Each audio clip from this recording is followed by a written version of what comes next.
in our church body, but it is just such an honor to really know Dr. Suh. He is a retired professor from the University of Hawaii Medical School. He currently has a father-son medical practice with Tim's older brother, Phil. And he is Matthew and Sarah's grandfather. I mean, if you've seen Matthew and Sarah, they are so cute, and they have a lot to thank for their grandfather for that. And he happens to be visiting family. He happens to be coming into town on his way to a conference. So we are very honored to have his presence here. So please join me in a warm welcome for Dr. Semo Suh.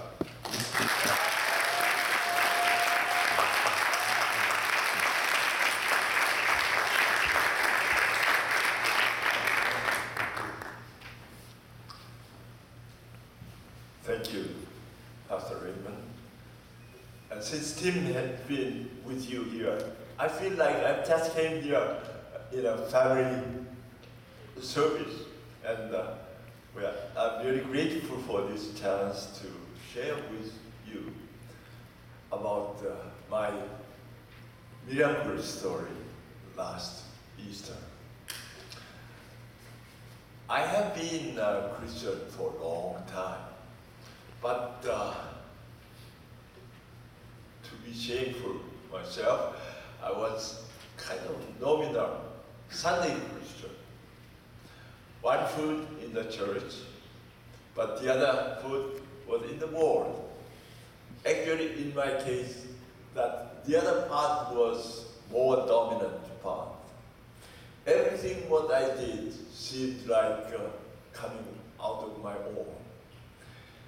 I tried to solve all my personal or professional problems out of the knowledge what I have learned from what I learned by education and experiences. And as a physician, when I take care of a diseased patient, anytime problem arises, of course, I have to solve that with my knowledge, my own knowledge of medical science. And that was a way. And if somebody talk about a miracle, I felt always like it was something, not realistic. And something, it occurs in the Bible, but not in a real life.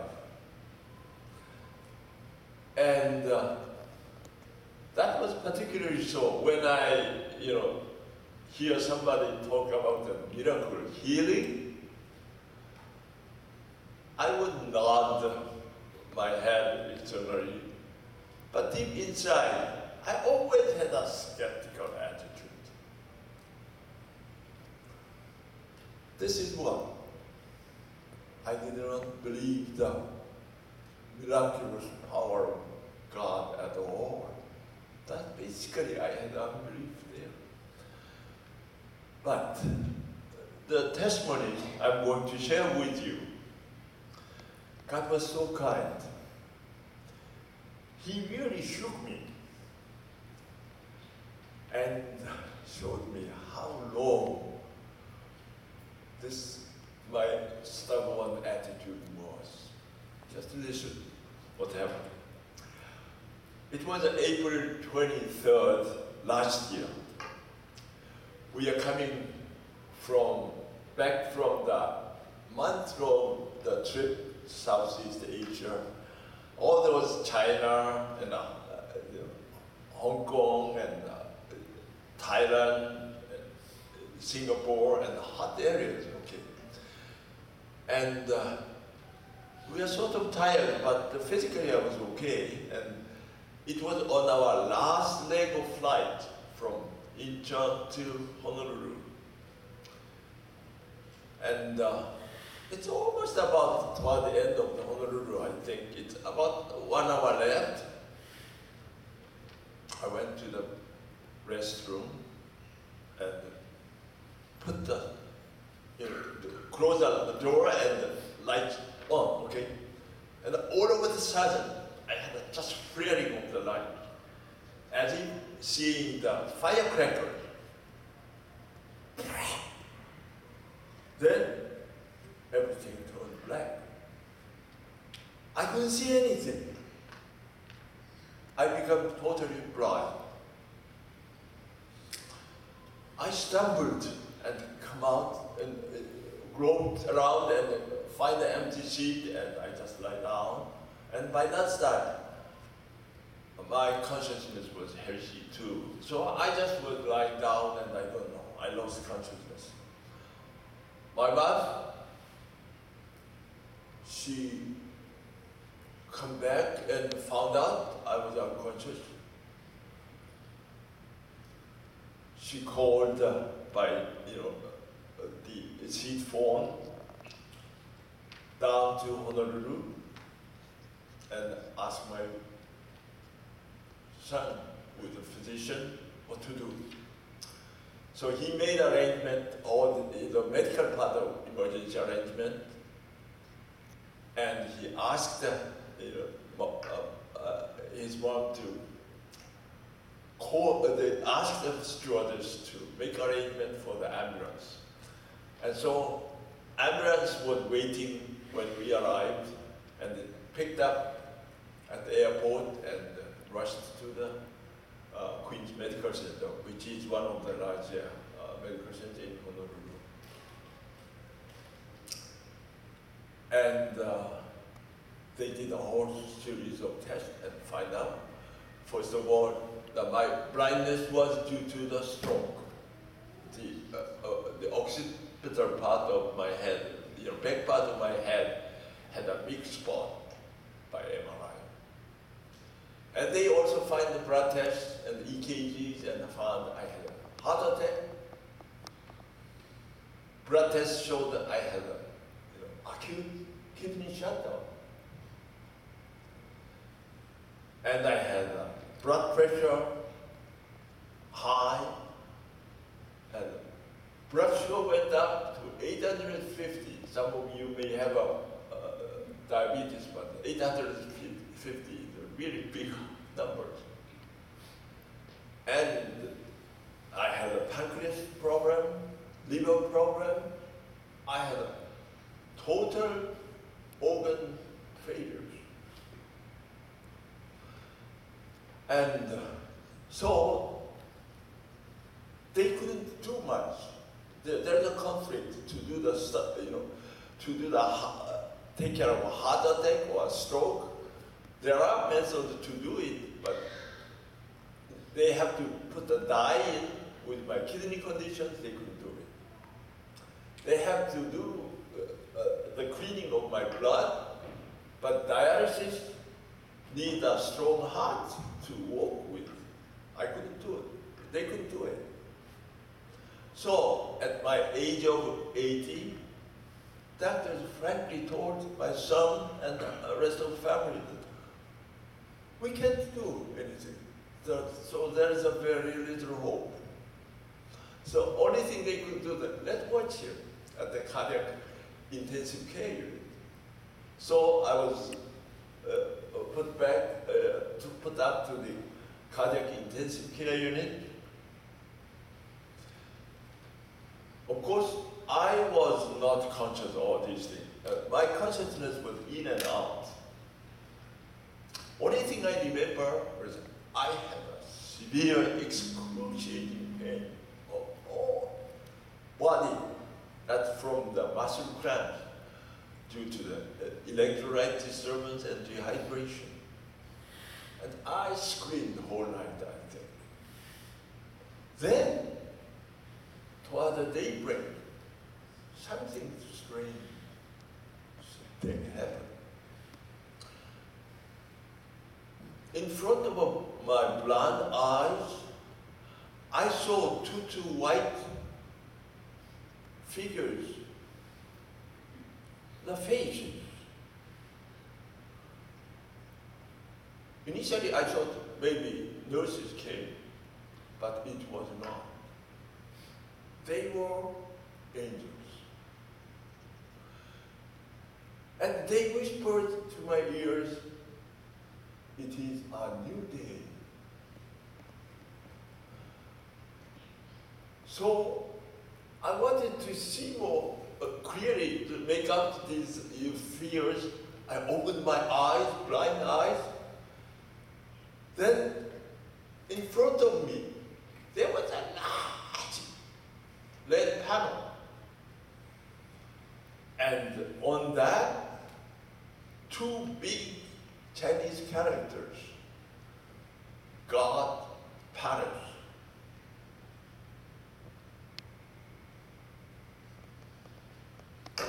Out of curiosity, I was looking around myself. I was lying in the bed, soft, very soft, comfortable bed, covered by white linen, And I realized by that time, such excruciating pain had all gone too. I had no pain. I was lying down, pain-free, comfortable, and peaceful, in front of that God Palace door. I was really felt like I was lying down in heaven. And sometime later, a nurse came in, and she tried to check the vital signs. And she thrust her fingers in front of me and said, "Dr. So, can you see my fingers?" "How many?" I said, "2." "Oh," she said, "I could see it." Okay. Pointed to the clock on the wall and, "What time it is?" So I said, 7:46. I could see it clearly. Wow, she was excited. I could see all of a sudden, okay? And so as she pulled the curtain open, bright sun ray came in to my face and caressed my face. And that's time she asked me what day it is, to check my memory. I said, April 24, Easter. I said it casually, but when that bright, ray of sun caressed my face, and this Easter, that word really awakened me spiritually. That's right. This is the Easter morning. What happened on Easter? Jesus Christ, who was crucified on the cross, was resurrected some 2,000 years ago. Okay? Who did that? It was God. And that same power of God is here. And He gave me a new vision from blindness. And new life from that unconsciousness, almost near-death situation, when doctors, they did their best, but they give up. And when they said, there's a very little hope to survive for me. So, what's happened?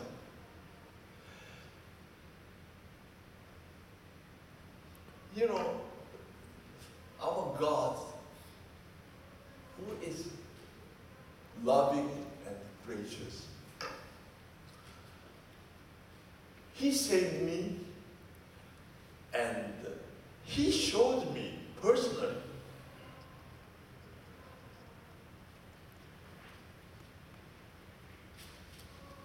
it is His power. He can make me, open my eyes. He can make me survive when you doctors cannot do it. And He showed me this miracle. Not only that, but he also showed me, because of my stubborn attitude, I think. He showed me the vision. I never saw the vision before. Angels, and that black, 2 letters on the red big door, God Palace.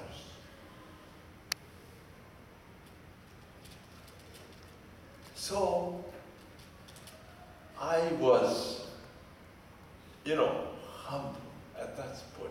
God, I'm sorry for all my errors. I thought I could do everything with my own, but it is not. It's God.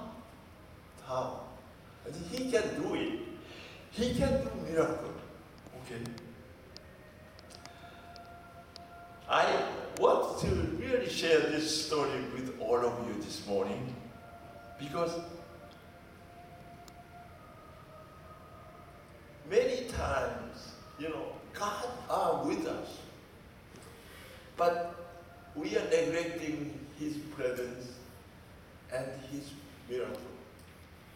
When I go back my own life too, now I am almost 82. I went through many, many situations. During the Korean War, I was caught by North Korean soldiers and at a gunpoint. But miraculously, God changed their mind and I was saved from that.